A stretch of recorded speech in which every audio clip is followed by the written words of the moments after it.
One. Hello, Culture Matters podcast. The New Year's Eve Jubilee is back. Before I introduce you to our guests who likely have no idea what I'm about to say, first I want to say a quote. The meaning, the meeting of two personalities is like the contact of two chemical substances. If there is any reaction, both are transformed. Today, we're in for a transformation. I got three amazing people in my life on this podcast for the New Year's Eve Jubilee, which what the hell is that? Every year we get together on New Year's Eve. Last year, 12 ordinary men met with me. One by one, we listened, we told the truth, we shared value with all of you listeners. But this year, what was different? We invited people to stay. We invited multiple people. Mike Calhoun never went to sleep. He's on the call. He just stood up and waited till 5 a.m. We've been going since 5 a.m. And for all you listeners, we have Drew Carballo, one in a million. There's nobody better at getting to the bottom line of a business's success. And I mean that. We'll unpack that on the call. Then Drew, I've known him many years. He was at our wedding dinner. He sat at our table. That's the relationship. Joseph Iredell, first of all, not only is a successful business owner, he's a cool fucking guy. He's the type of guy that used to make cold calls and he'd call the prospect and say their name just to see what they would say back to him because it got so easy. He's made almost as many hot calls as who knows, maybe the president a president. Let's not go that route. No holds barred. Also has a podcast with Ken Jordan that I love called Selling the Dream. There's nobody better when it comes to podcasting. And the one and only Mike Drop Calhoun. We known each other since July 4th, 2018, when Jeremy Adams was smart enough to introduce us. If he accomplishes nothing else in this life, he's already changed the world. Mike Calhoun founded Board of Advisors, and What he's he's saying is when one we in met, 10. fireworks went off. That's what he's saying. And today we're talking about 2024, 2025, what our words are. Life can only be understood backwards, but must be lived forwards. And we're dedicating this to John Schwartz, who shared his thoughts last year on New Year's Eve, who's no longer with us in physical form, but he is damn well with us in spirit. And this is our second to last, unless then somebody else calls me in. So happy New Year, guys, and what do you think about them apples? What do our listeners need to figure out today? Oh, Drew meet Joe, Joe meet Drew, Joe meet Hey Mike, guys, Mike how meet are you? Joe, Mike meet Drew, What's Drew meet up? Mike. There you go. Drew, Heard good Joe, things. pleasure. Absolute pleasure. Yo. Where are you guys based? I'm in beautiful Southern California, but Oh, I'm from man. I'm not from here. I grew up in Delaware, so Where? And Delco, outside of Philly. very special Oh. place outside of Philadelphia. Yeah, There yeah. we go. Drew? Philadelphia, not Delco, just to clarify in case we get reckless on here. Got it. Got it. That was So a what- disclaimer, by the way, by What me. brought you to Cali? Surfing and just it's a really great place to live, really. So Yeah. Yeah, totally. It's like beautiful every day, right? oh, it's amazing, and I live in a pretty nice place, like kind of right on the beach, and I have 5 kids, so they're getting to Nice. live the dream that I didn't quite have. So it's cool. That's awesome.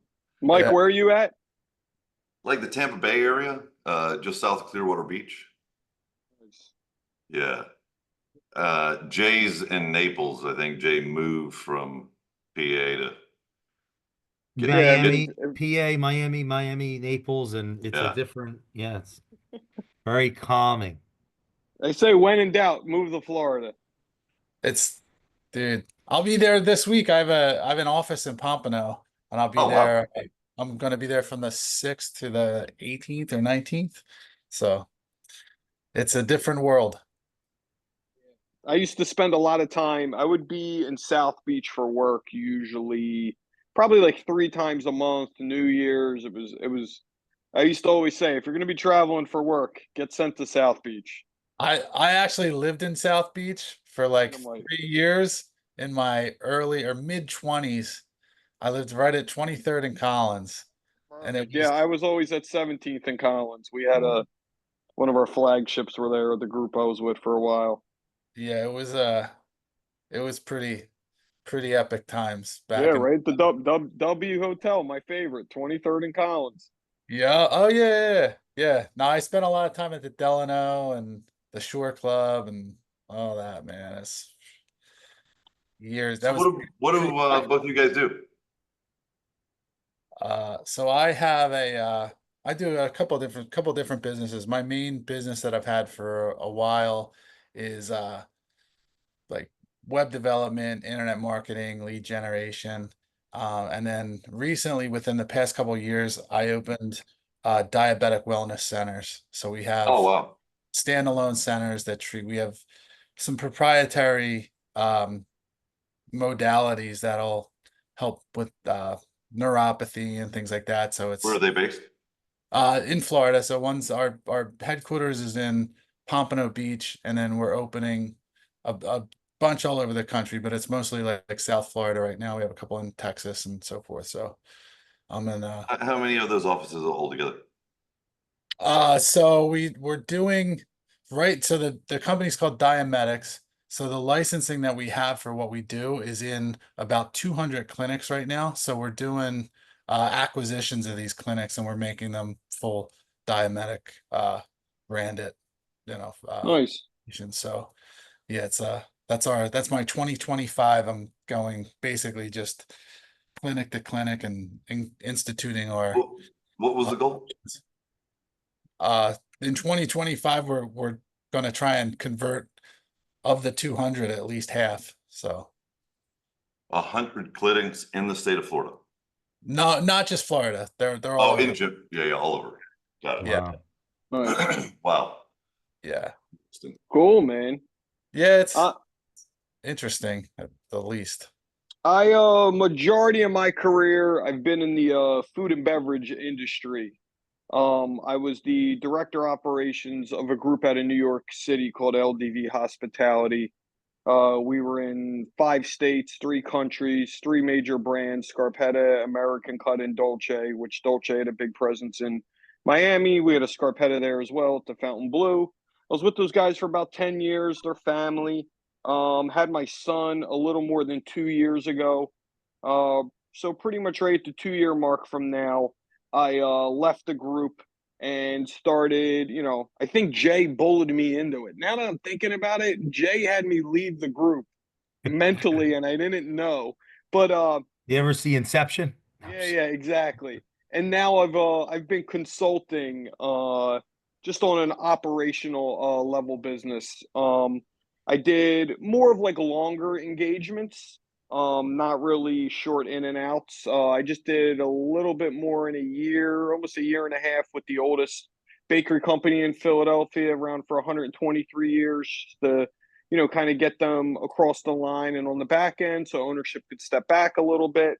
And then the last couple months, I just was with a large franchise group out of Philadelphia, 12 states, 120 locations, with 78 in development, and kind of just spent some time with them. And again, just kind of restructuring and helping out where I can to as they navigate PE groups, getting ready to come in and trying to make the right decision, in that sense, without people in the actual organization like going into a panic.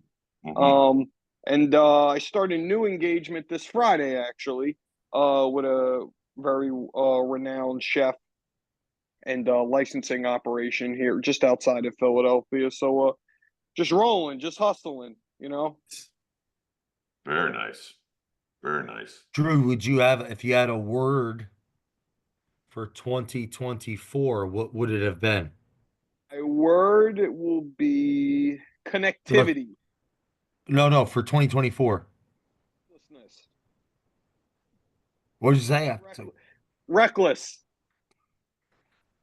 Hell yeah. It was a little reckless in 24. I've been through worse, but I think things are calming Love it. down, and I'm kind of understanding my I don't even like using the word consulting as much, but I'm understanding my like engagement kind of direction of what I'm looking for. And I think the word's naturally gotten out there a little bit as well. Um, used to be really out and about, as Jay knows, and I knew everybody and everyone called me the mayor. And I used to do a lot of work with professional athletes, and I'm not really in that mindset now. I really want to be more of just business, high level, behind the scene. In the last couple of years, I think it's really cultivated into that direction. And now I'm getting the very specific calls that I would hope to have gotten prior. So Hmm. feeling good. Hey, Joseph, in the beginning, or do you mind? Sorry, do you prefer Joe? I just call you Joseph. I thought, Unless dude, I I'm get in like, trouble. like Unless I'm in 55. Yeah, trouble. Yeah. yeah. I was like, oh shit, sorry. Because yeah, knowing you as well, I don't want to offend you. But earlier in your entrepreneurial endeavors, what did your work schedule look like early on? Were you like a 7 day a week guy? Were you like a 5 day, but like, or were you like a 2 days no sleep, 1 day sleep? What That's a was it good, like in the beginning? I Yeah, I'm mean, curious. yeah, like it's kind of like when you have a pain where like there's a constant pain and then you get sharp pains sometimes. I would say that like 24/7, 7 days a week, I'm in pain. And then certain days I have all sharp pains all day. And so that's how it was. It was nonstop and then just with Wow. moments of sheer terror and activity and then excitement and then back to kind of just monotonous dull pain and then so that was kind of the cycle. Wow. It didn't stop and it hasn't stopped. It's the same. I've been living this life for 25 years now, and it is Wow. no matter how big of a project or how small the project, it's I feel like your level of stress doesn't the stakes on the other side of it don't increase or decrease your level of stress or anxiety, all that stuff. It's like win or lose, it's like a big win versus a small win. It's the same concern. It keep you up at night just as much as something else. So that's kind of how it's been for me. And weren't you involved in a startup at one point? Hmm. Oh yeah. Yeah, we actually a couple, but one of the most notable ones was a company called Yodel, which I was one of the early Actually, um I've heard of that. What is that? yeah, it internet marketing. We Yeah. did, Yodel. It yeah, so wasn't it something to do with like local search or something? 100%. Yeah, Yep. so it Yep. got launched out of it was actually in an incubator program at University of Pennsylvania and then got Wow. funded It was like a and competitor with Yext. yeah, and Yep. Reach Local was our Yep. big Yes. competitor. Yes. And did it have a culture that was dude, memorable? yes, it was Animal House on steroids, boiler room mixed with no HR department until we actually got some serious Wow. funding and everything kind of tightened up. And but in the very beginning it was insane. It was an exciting place to be at the time, but it You was not. were a founder? No, I'm not. I wasn't a founder. I was probably, I would say maybe like the 25th or Oh, 26th employee. yeah. Um, and we grew it. It became, Wow. it was the largest internet marketing company in the world at one Wow. point, and then was acquired by uh, web.com for Yeah. like Wow. 360 million or something like that. So, yeah, but it was pretty cool. Actually, my partner in Diametics, I'm a founder of the diabetic company. So my partner, we met at Yodel. He ran Wow. national department. I met my wife at Yodel. She was running the Cool. C office. So yeah, it was cool, man. It was a really good time. Just real serendipitous. Like I had some other ventures before that, and I kind of got into that, and it was like my mid to late 20s, and it was pretty. This was one post South Beach, so I got sort of that out of my system, and it was pretty cool. But Were Nice, there man. any quirks? Were there any quirks with the founders? Like, like Travis Kalanick, like that reminded me. I thought of like the Uber guy. yeah, it was pretty. Oh shit, it was pretty. Mm, there was a lot of money that poured into it early, so there and the founders were super young. They were like kids in college, Mm. Wow. so so it got there was a short leash, and I mean all this stuff like we were literally like kids that just found a new toy, and we would go What out. year? This was 2000. I'm gonna say 2007. Yeah, I was gonna say that's when they 2000. like you had all those the dot coms were just getting money thrown at them like crazy. It was it was crazy. Yeah, it was really like, and there were kids right out of college that were making, Yeah, 250, wild. just making cold calls and crushing it, and no oversight. Just it was nuts, dude. Like it was cool though, but I don't know. As far as like the founders though, they were pretty, you know, behind closed doors. They got wild, but nothing, Is there nothing. anything that you'd say you're using today that you learned then? Yeah. I mean, definitely. Well, here's the biggest thing that I learned out of this situation. So, because of the culture that we created, which was a boiler room, full on, we got the most aggressive people.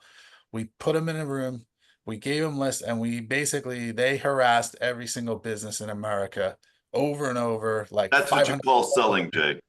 Yeah, yeah. And Buy or so die.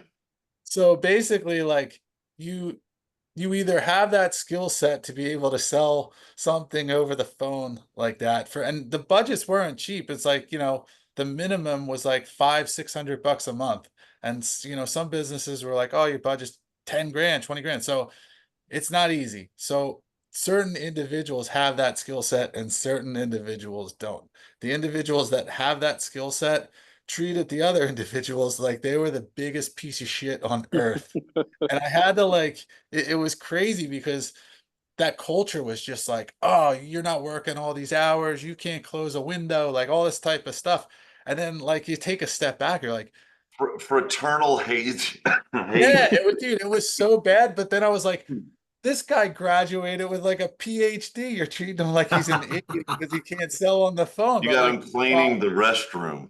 yeah, and like you're like, so the biggest thing that I got out of it and still to this day is that like certain people possess certain skill sets, and just because they're not good at one job doesn't mean that like Oh, definitely. they just like smoke somebody in something else. So when we have employees and people are like, I'm always take that and keep that in the back of my mind, like, all right, well, like maybe he's not good at this, but he could be good at something Are else. you cleaning your fishbowl on New Issue Day?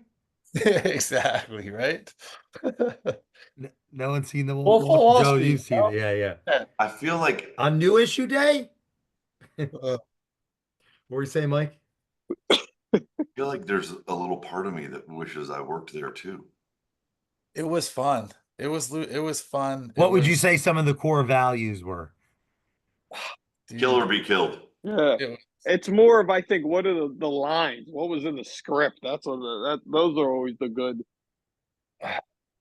yeah, it was. I it was It pretty. reminds me of like Wolf of Wall Street. It really was. It like then. Wow. But here's they put a veil, like all the companies, all that. And then prior to that, I worked for Yellow Book too, like Yellow Book, Yellow Pages back in the day. And that was an incredible organization and it was the same result. Like it was very not high pressure sales, but you had to hit quotas and everything like that. But they focus so much on like training and like the like being, good, like doing good by the customer and so forth. And not that people didn't have that customer first mentality with Yodel, but it was full on. If you're not selling, there's somebody who's willing to, you know, eat your lunch But I feel tomorrow. like Yodel had more they had the ability to stretch the value proposition, because Yellow Book was like a listing, you know, and Yeah. Yodel was more of an exposure play, and we're going to get you all this exposure online, right? Yeah, I mean, it all comes down to price per lead. And like, so that was the conversation I have with everybody. And still to this day, like the clients that we have are like, all right, so if it was smoke signals that get business, the people to your business, then like we'd be having this conversation over a barrel of fire and whatever. So like it just happens when it was print yellow pages, like that's what it is. This will get you leads. This is your cost per lead. This is your investment. So Yeah, it all just works out to ROI. But so the difference though is like the oversight, and you're having a conversation over the phone. Like it started out actually premise sales, and then very quickly, like I was in the DC office at the time, and I took like was out with a rep or something like that, and like it took forever, and we got blown off on 3 appointments, and the traffic was terrible, and I was like, "Oh, we're never doing this again. Like you can do this over the phone." Like that's it. So with full on from that Wow. day forward, we pulled all the premise reps. It went come 100% telesales. And from that point forward, the commissions were dang, still the same, mind you. And dang. from that point forward, it just got crazy. So then it was like, we record the calls, but then you're like, all right, what are the people saying to get the sales? And then we have sales support, when they're onboarding, they're like, well, my sales rep told me this. And we're like, well, that's not true. And like, so it got kind of dicey, but it was exciting. So Nice, man.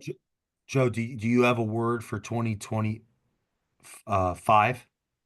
2025, uh, optimism. That's my word. Nice. Why? Because I have a lot of things on the forefront. I got a lot of irons in the fire. Mm. Not all of them are easy. Not all of them are sure things for sure. So I feel like I just have to be optimistic that I'm gonna Is get the is best. it isn't that what we do though? Yeah, That's like that's our role, right? 100%. You know, I don't have a I don't have an answer. I don't know if I have no idea whether anything's gonna work out or not. But like I sleep at night because I know that I've developed a skill set that can handle things to a certain degree. And if I can't, then like I can find somebody who can or adapt or whatever. But that's so I'm just optimistic that everything's gonna work out the way that I see it in my head right now. But How do these centers, these centers, so how does it work? PHs come in and they buy out of pocket different services, or is it more of insurance companies so fulfill their obligations, or like yeah, is it's a hybrid. Naples? We have a therapy called insulin resensitization, and what it Mm. does is it conditions the pancreas to release insulin as it should. So, and that's like the dummy down version of how it works. So essentially, it reverses neuropathy. It gets people off of insulin, gets them off of all their drugs, and so forth. So a portion like the coding, the CMS and insurance is difficult to get it fully reimbursed. So some people do that out of cash or cash pay. It also, I have to be careful when I say this, it can cure baldness. It cures like all these things like ED, inflammation, all that stuff, which we can't Wow. say like insurance doesn't want anything to do with that. So anyone coming in for those types of treatments, it's all cash pay.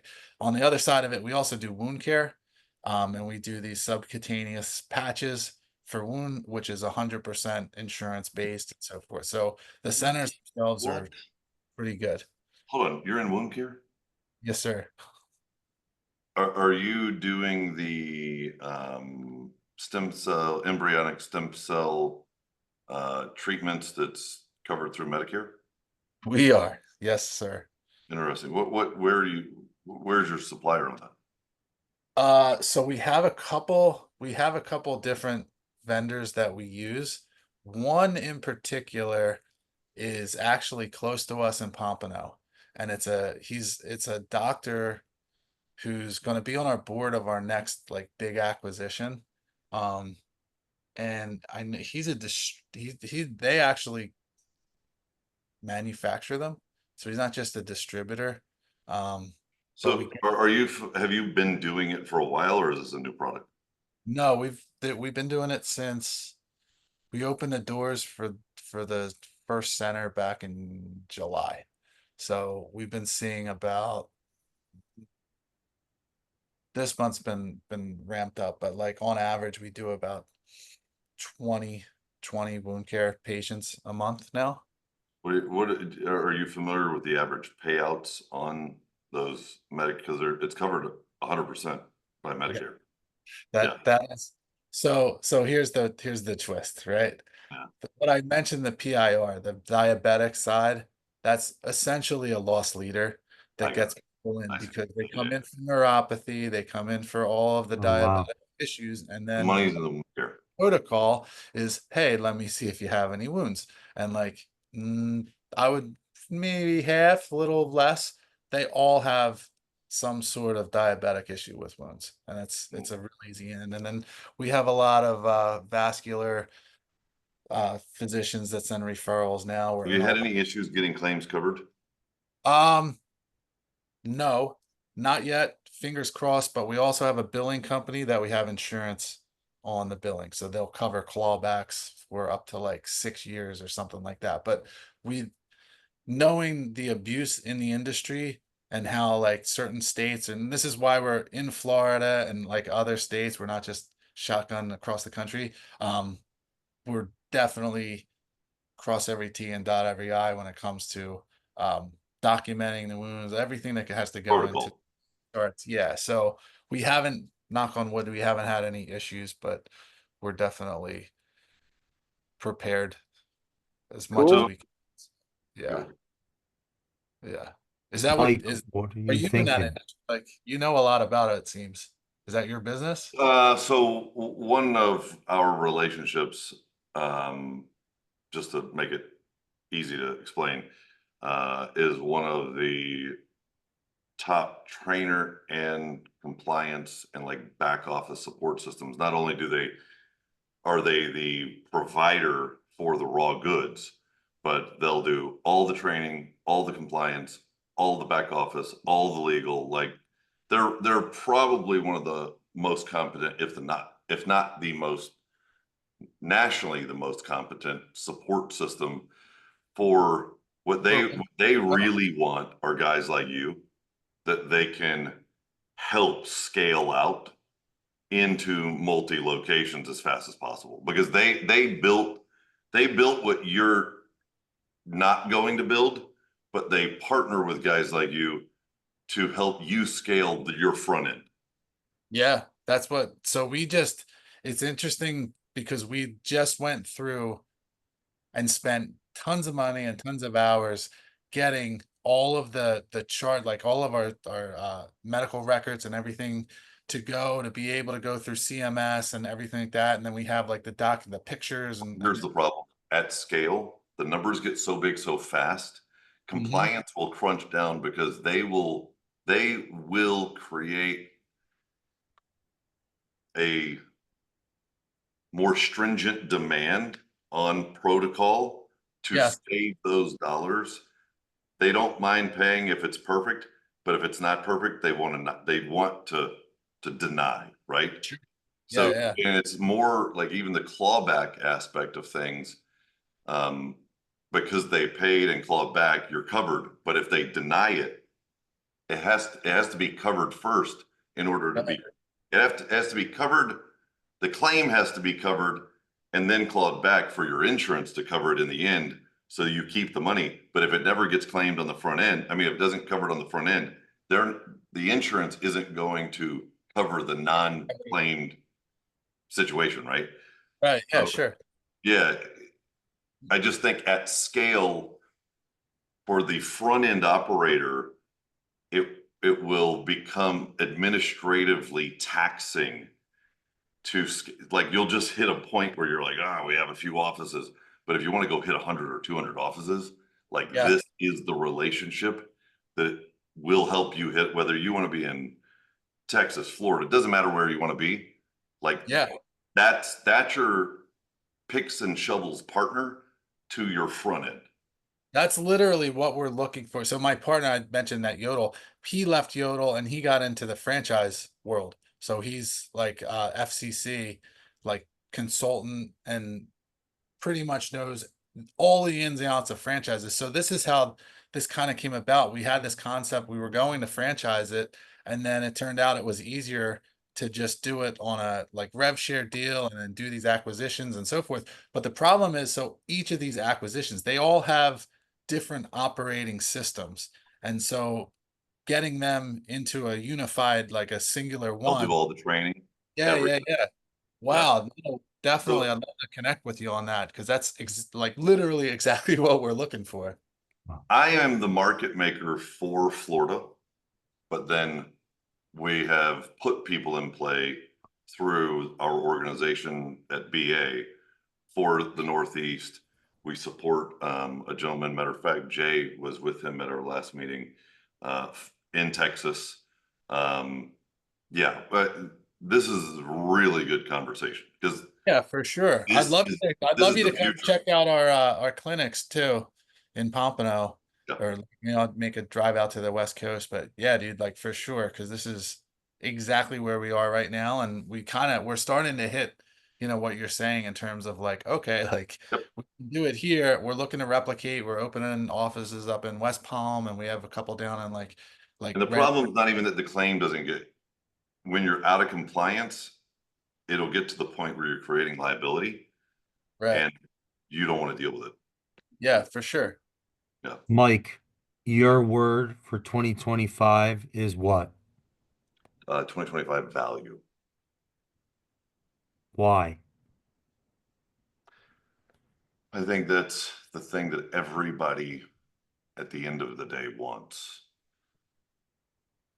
We're all putting a value on our time. We're putting a value on our conversations. Like right now, I'm thinking about Drew because we got so kind of down a rabbit hole with Joe. I'm like, okay, I got to make this valuable for Drew too, right? His time. So in 2025, we're competing to have a value proposition with our partners, with our relationships, with our clients, our customers, our team.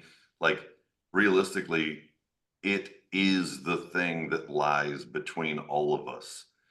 Not that we're selfish, but even if we are givers, how are we giving value? Like matter of fact, Jay, not me, Jay in our evolution this year helped us understand how to recognize value in our member, how to show them why they're valuable, really, not bullshit fluff. Right, Like right. Joe, how many years do you have of experience? Lots. Yeah. Drew, you. About I'm at like the 19 mark of what I've Cool. been doing. Joe, 19. Let's call it 20. Joe, how's that Rolodex look, buddy? Yeah, it's pretty sexy. Yeah. 25 years Drew, worth. how's that Rolodex? I have a good Rolodex. I will Yeah. say that. Do you have any cool IP, Joe? Yeah, I What got about you, Drew? a lot of it. Trying. I think so. Cool. Oh yeah, for Watch this. sure. Watch this. So your experience, your years of experience, your entire Rolodex, and all the IP you've ever created and crystallized through those years of experience. If I said, Joe, will you introduce me to X, Y, or Z? You're like, bro, no problem. Let me do it. See, you've already done everything. You can be instantly valuable with no effort and there's no skin off your back. It doesn't cost you to be valuable because you already are. Yeah. Right? Showing and helping people understand their value and then how to transfer it, right, is how they're going to get stuff done, right? And being able to recognize it and give it recognition. So I walk in a room, Joe or Drew, I'm like, okay, the only one paying attention to what's going on in this room is Drew. Everybody else is distracted. Their head's not in the game. I see what Drew's doing. I'm going to talk to Drew. Being able to recognize where the value is in the environment, and then the recognition. Drew loved, dude. When I walk over to Drew, talk to Drew, say, Drew, like, I see what's going on here. You're the guy in the room. You're the guy in the environment that I feel like that you're the reason I came, right? There's 100 other people here just watching what you're doing or what you said or whatever. I feel like you're the guy that I invested my time to probably be here to meet you. What do you have going on? Talk to me. I want to get to know you better, right? Like understanding value. You are valuable. How do we transfer it? And then on the front end, how are we giving it? Like, so when I understand Drew, what we've created with Jay is, all right, my first step is now I understand Drew. Okay, I'm going to move value to Drew as fast as possible. Like with you, Joe, as soon as I started understanding, okay, bang, I understand where he's at, what he needs, how do I become valuable to him? That's like our challenge. That was Jay's challenge to me. He's like, how do you even know who's a good member of the organization? Why are they a good citizen and why aren't they? First off, if they are valuable, are they up to contribute it and give it? And if they're not, are they just trying to take it from others? Right? Jay, you've created an evangelist out of me. He asked the question. I went down a rabbit hole. Why value? Because it's the thing that gets shit done. I like it. Yeah. Mike is one of the most giving people I've ever like. It's crazy how just it's his calling. It's unbelievable. I mean, the I literally first try to make them moment feel foolish for not even doing business with me. he Like, can't help himself. It reminds me of Arthur Schopenhauer. Man can do what he wants. He can't want what he wants. It's one of my favorite quotes ever. The moment I met him in July 4th, 2018, obviously I remember the date because that's an easy one, right? But Jeremy Adams introduces us and was like immediately there was like three people around him that he knew would have been valuable to me. Like, and he's immediately trying to Nice. and people that yeah, just people that have I've watched, I've seen, I've watched him work, and it's like, it's what, the problem though, guys, is I was doing it, but I wasn't defining it. So even though I was doing it, I didn't tell them what I was doing. And there wasn't, we were talking to the artist guy today, like he had a great piece of art, but it wasn't titled, it wasn't named, it didn't have a theme. He never signed it. Like, I didn't even know, is it finished? It was like, Right, just, right. it was, so sometimes you've got, truly gifted. He's truly gifted too. if you're leaving it up to the other individual to figure it out, they're not going to put the energy into it. It's never going to happen. So what Jay has helped me with is define that and communicate it better to where it makes sense and it sticks. I want to add this too. I've actually, it's funny. I met Drew years later, but I used to watch him work too. Now that sounds like some stalker shit. I wasn't. Dude, OnlyFans it's didn't the exist at the weirdest. time. I'm like, what are Yeah. you doing? No. Because what happened was, Joe, Mike, I used to go to Del Frisco's when I was a entrepreneur. Like I wanted to be successful at Culture Matters, but I didn't yet realize that I wasn't all in. And no, seriously, 2016, 2016, I saw this guy, Drew, work because I remembered him. The way he works, Mike, is the way you work. He there's a reason so many people respect him in Philadelphia. I watched him work. He He came to works. your office, Drew? Yeah, No, yeah. this is like, no, this is No, like, no, well, this yeah, is technically, yeah, like Has he he been is that to Drew? Has he been to your no, no, office and watched you work? no, this this is was tell way him the story. prior This is to it was actually earlier in 2016 because I started with LDV in 2016. It was probably honestly, Jay, it was probably like between 2008 and like no, 2010. no. It was. I remember Oh, maybe you. my second time there actually. Yes, But but this is a very short window of time. When I was there, I was drinking a bit too much at the time, but and I was hanging out with very wealthy We were people. doing 1,800 people a night, so the whole city would be at Del It Frisco's, was and I just unbelievable happened to place. be the youngest GM in the But company. So, yeah, when go you're ahead. running that type of place, it's an operation. It was, that's really probably what put me on the map. That was my second time Yes. there. But it wasn't even really about food at that point on that level. I mean, we were doing 26 mil, 48% comp growth. I But mean, I want to be it clear was about something. nuts. We never met then. I Right. just remembered him when we eventually met through family. I just remembered him from I wonder who that guy is that's like fucking working. I swear it's now Joe, I've never worked with him, but based on the questions that he asks on his podcast and how he carries When you himself, work with Jay, he's a serious, serious guy. So anyway, you guys all have I some need of to that in be. When common, I I need to believe. be. Yeah, but you're a Jay killer, comes man, a out to good your one. office Uh, and he observes you for a week. Okay. Now, Jay and I before we started this, I've known him like 6 or 7 years, and he's been talking to me about this culture puzzle for 6 or 7 Oh years. man. And I'm like, bro, you've been probably, I don't know about the sales skills, but the follow-up skills are brutal. He is a brutal follow-up skills guy. And we always have a good quality conversation. He's like, man, I just want to work with you. Like, you know what I told him? I literally told him, Jay, just save. I said, how many of these things are you doing? I forget what the number. Just save me for last. Just make me the last one, okay? Because I'm like, by then maybe I'll figure out what the hell he's talking about, right? So I said, save me for last. So he calls me up and he goes, I've decided to do my last one. I want it to be you. It's been 6 years. And it was good timing at the time because I had some things that I wanted to fix. And there always that compression and pressure creates performance. So it was a good intersection. I'm like, okay, whatever, send me the agreement. It's like this one page. It was like this most Nice and simple. thing. Yeah, it's nice and simple. I'm like, there can't be anything bad in that. Signed it, right? Like So signed it.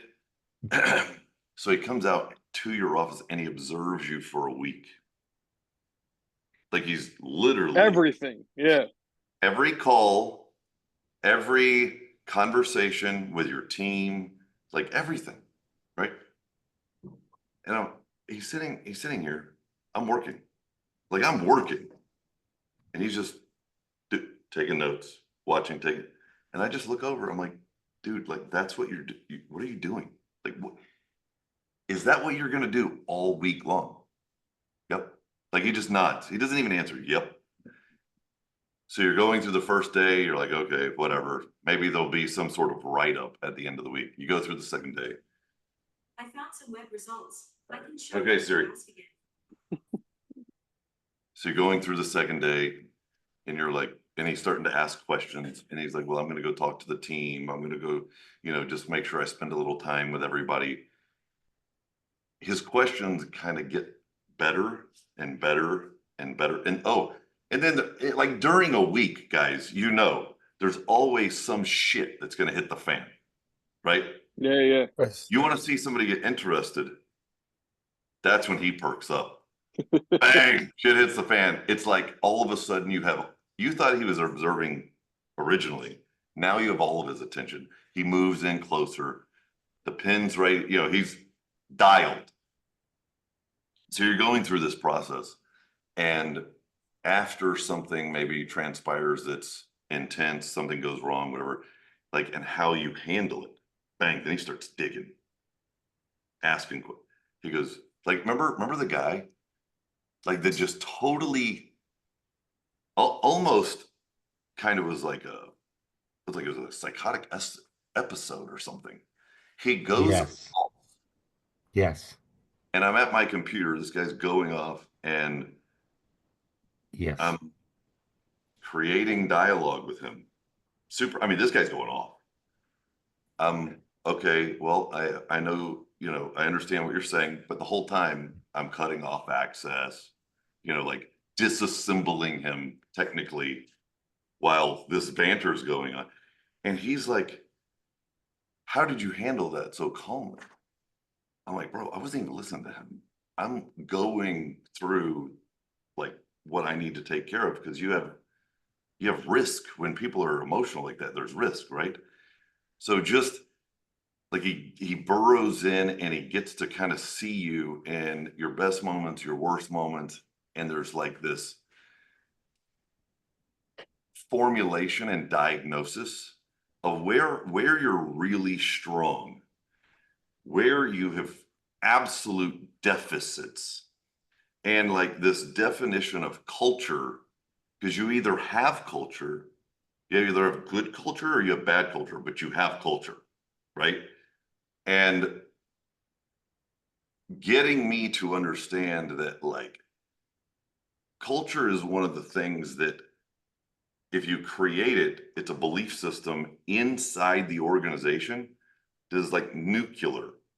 It's driving and pulling the organization along because everybody agrees that this is what we believe. And if we believe it, it's going to create a behavior. And that behavior is because we're all on the same page.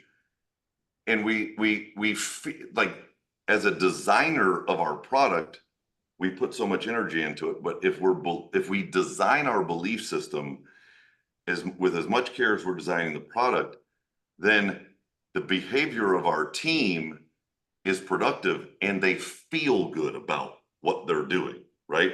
They feel good about where they're at and what they're doing and what they're involved in, and they feel accomplished at the end of the day, even if they weren't necessarily productive that day. Like the culture is guiding them.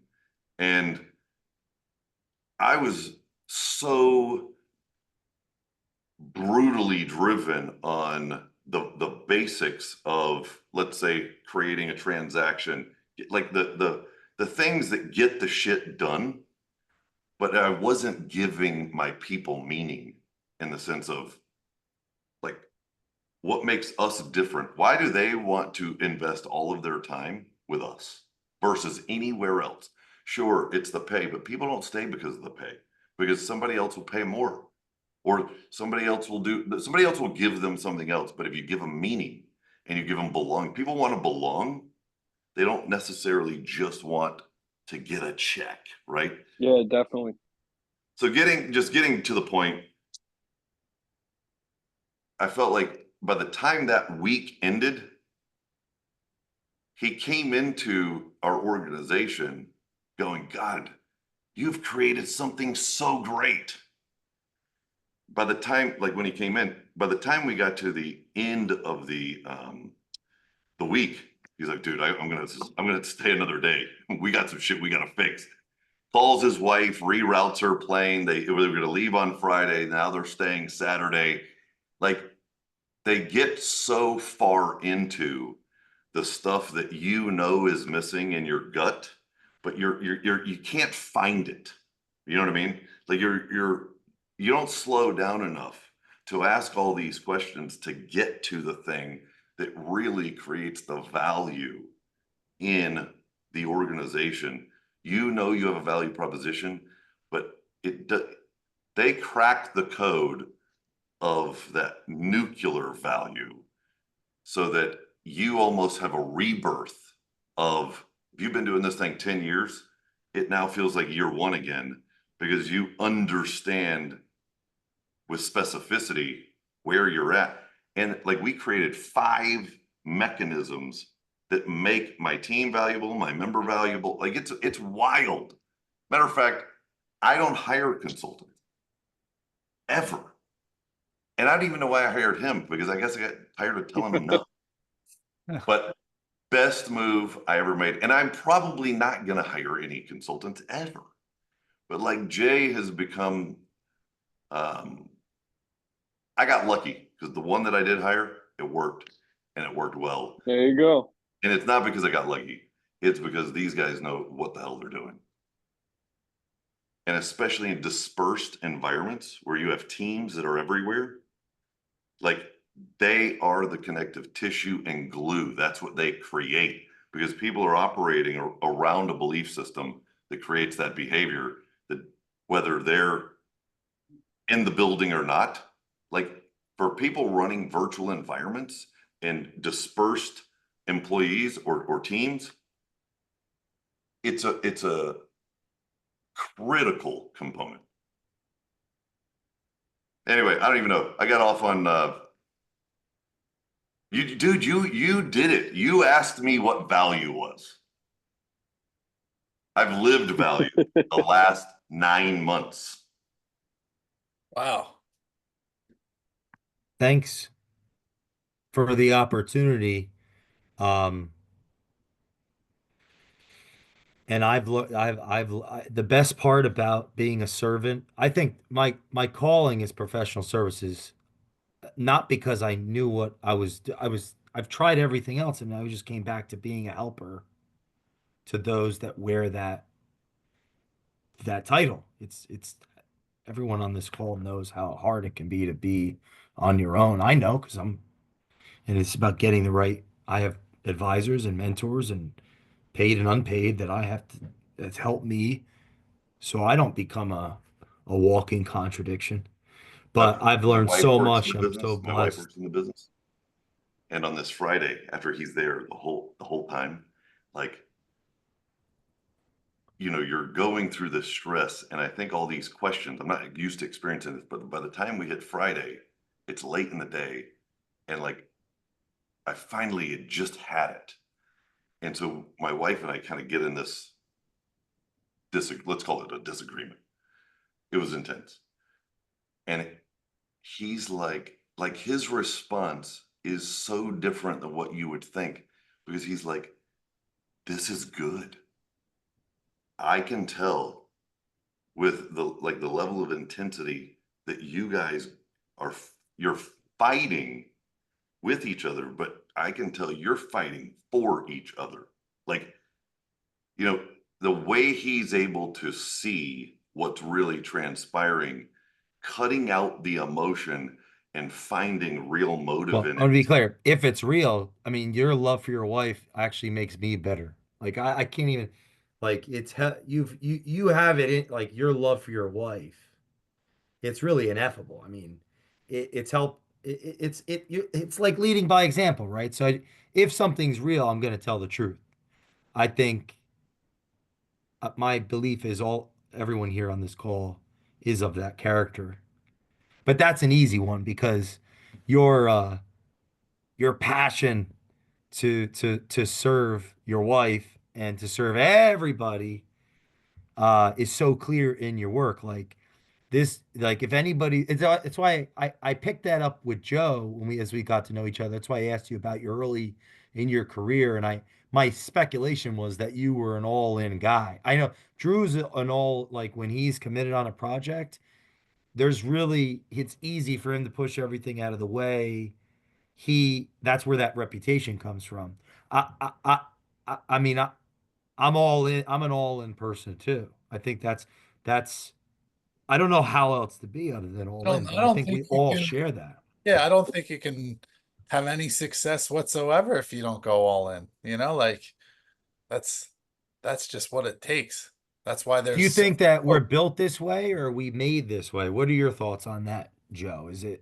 Were you always, or did you learn that through time? Was it mentors? I mean, I've collected mentors like they're going out of style. That's always been a part, but that's not I, everybody.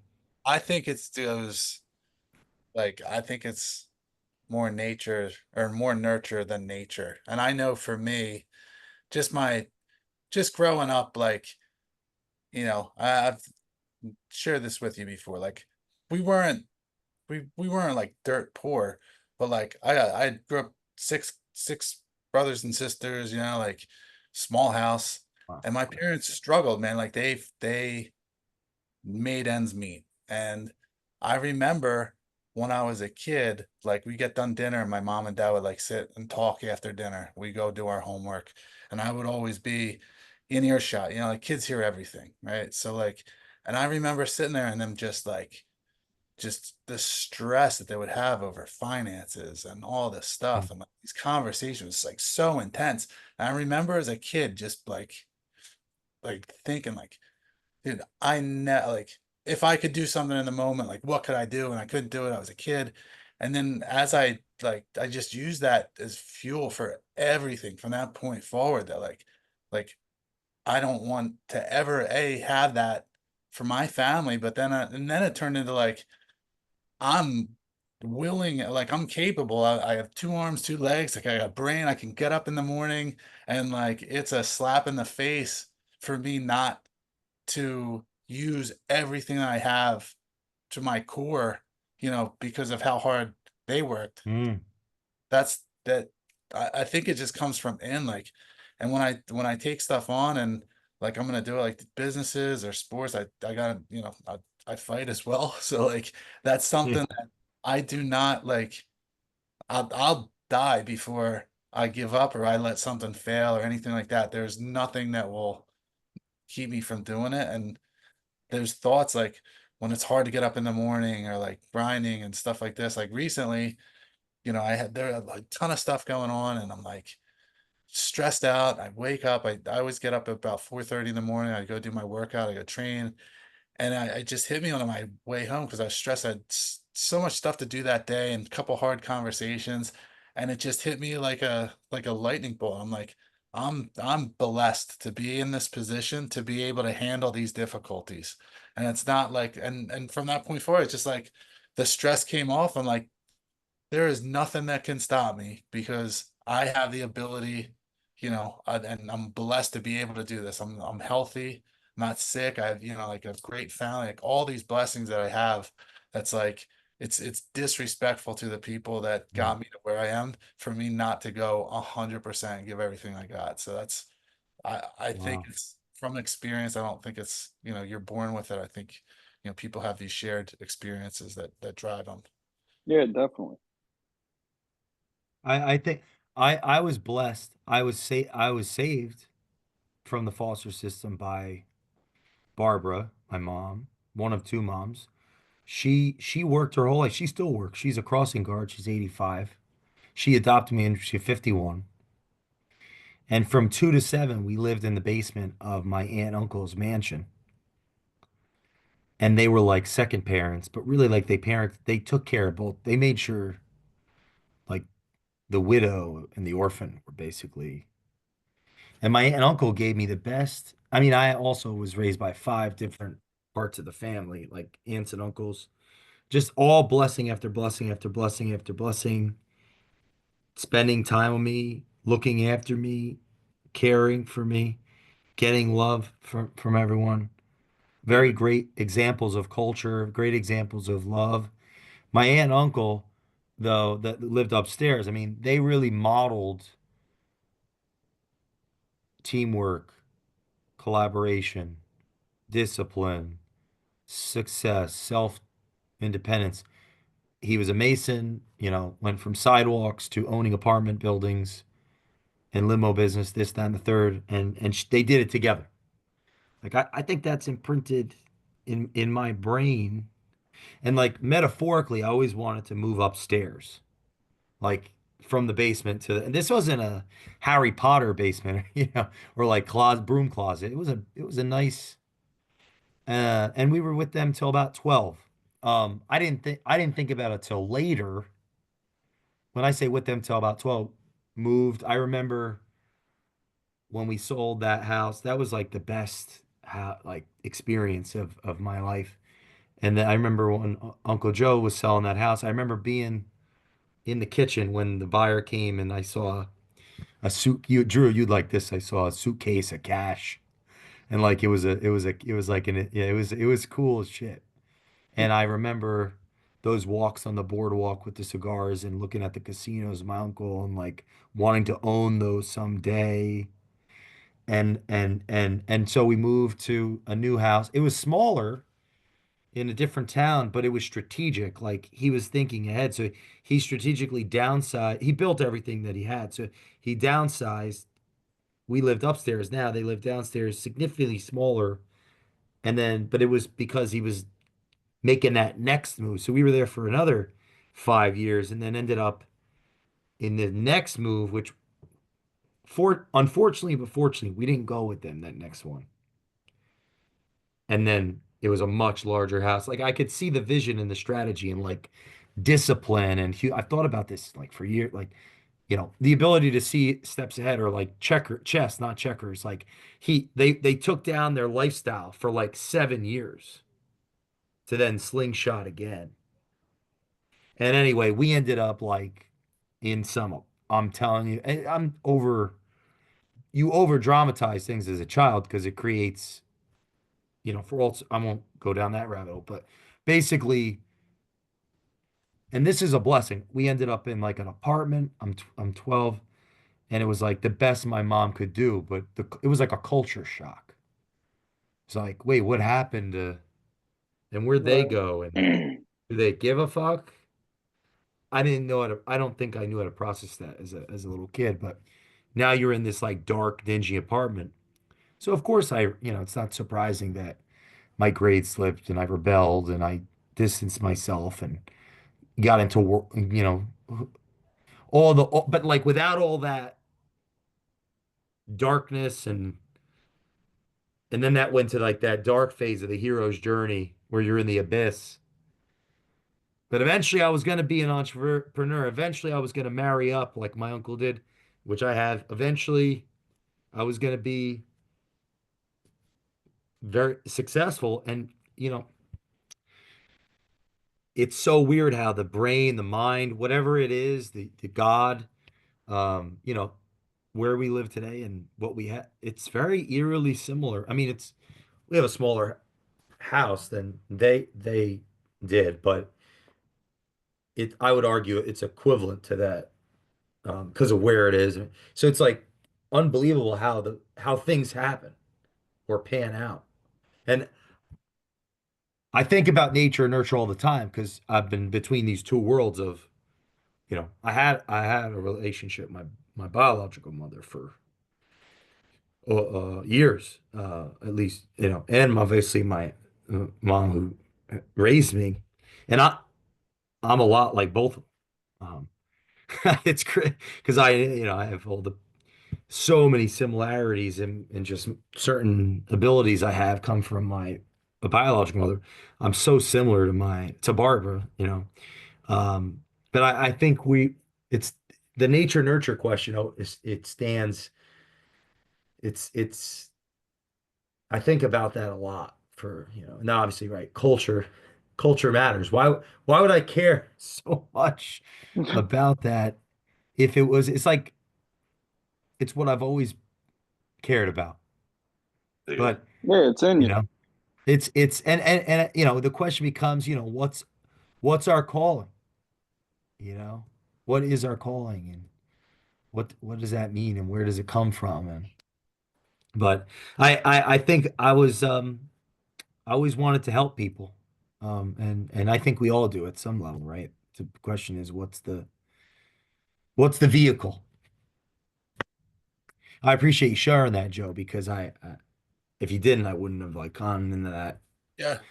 that tunnel, I, that it's something that's weird, like, because when you get to, I've been doing a lot of just like self-reflection and things like that of like, where uh, where I'm at, like where things have come from and all that, because I think like a plateau. It's like, how did I get here? Like, and how do I cross that second mountain? And like how did I get the motivation to get here and so forth? And so I've been thinking about. It's like, oh shit, like yeah, that's that's what it is. That's probably where it came from. And like even with our podcast that we do and talking to a lot of really successful people, there's like it seems that like a lot of people have some sort of traumatic experience and then go on to do something great. And I don't Yeah. I don't know if that's like agree. if that unlocks something in your brain or like creates some kind of like different way of thinking or whatever, but it's really crazy that like that there seems to be a commonality of like so many people I talk to, they're like, oh, this tragedy happened and I was at a crossroads and like then I just shoom, took off from there. So that's like it's like a weird phenomenon, but I feel think we just opened ourselves up for part two, and I hope we could do this next year together. yeah, man. If you guys, Yeah, if we definitely. still have listeners, which I believe we definitely do, can you, each of you just share one place they can follow you that's fastest, whether it's Instagram or your website, or Joe, you want to just go first? Actually, let me give a shout out to my nonprofit called Yeah, please. Homefront Fighters. I founded it last year. We support active military families. We had a big toy drive this year. We served over 200 families with toys for kids. And we're having an event coming up January 25th. War at the Shore. It's a jiu-jitsu tournament. I'll be fighting in it. We have a lot of Wow. our friends from the UFC Where is that are it? going. It's in Carlsbad, California, but it'll be like live streamed on Flow Grapple and a bunch of different uh outlets. But uh yeah, it's great organization. We've got a lot of great support. And so go to homefrontfighters.org. You can check it out, or warattheshore.org. And that's what I really plug in these days. Nice. Drew, Drew. Very cool. You could just find me on LinkedIn, Drew Carballo, Carballo _ the lower line. Same thing, full name on LinkedIn. All my contacts there. Keep it pretty simple. Mike. Yeah, I don't do the whole social media thing, but if you want to connect, it's super tricky. Call with Mike.com. Nice. Wow. There we go. That's a top tier domain right there. Totally. I mean, Alright. Mike, I'm leaving voicemails. Like, I'm not even texting. So I hear you. Oh, you got me beat. I won't even check my voicemail. I do the voicemails all day. If you If don't I check do it, text though. it's I do not on text. me. if you're listening to this podcast, follow these amazing individuals. Leave us a review on the Culture Matters podcast, and share this with somebody that you want to see improve, get better, and win in 2025. Thanks, guys, for coming on, and we will see you next time on the Culture Matters podcast. Yes, sir. Thanks, guys. Bro. It was nice hearing both of you. Well, we'll connect more on the side.